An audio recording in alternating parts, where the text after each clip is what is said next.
I'm going to tell you how bad it is because my buddy just called me from Southwest Florida. He's been a real estate agent for 22 years in Florida.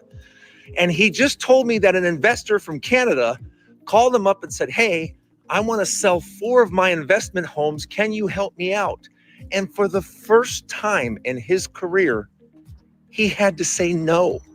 He had to say, no, I can't help you for one reason and one reason only. He's already got 16 listings. And with his 16 listings, he's got no showings, no phone calls, no nothing, no appointments, no anything. He said it's absolutely positively dead down there. So he said, what am I going to do with 4 more listings? I can't do anything with the 16 that I have. That is not a good sign. Definitely not. This is very bad. It is what it is, though, man. Like with every bubble, there must come a pop. There must come a pullback down to normalcy here. It is looking like that's what we see. Also, pending home sales and their prices are almost literally negative. So it's you're almost not making money making new homes at this point. Not to mention, I fear buying a new house because of the shitty level of construction quality that they have become. Yeah.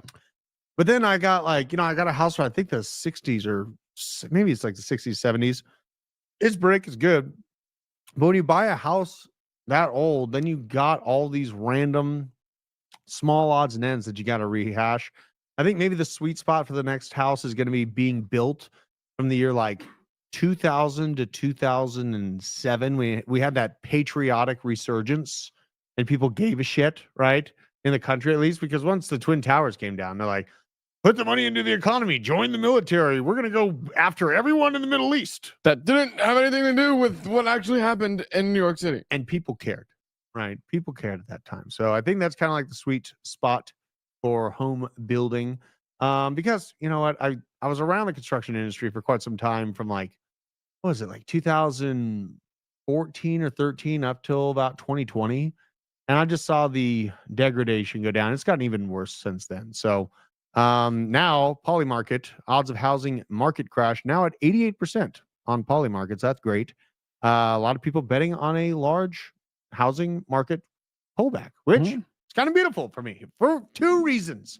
Here's why I feel great about all this information.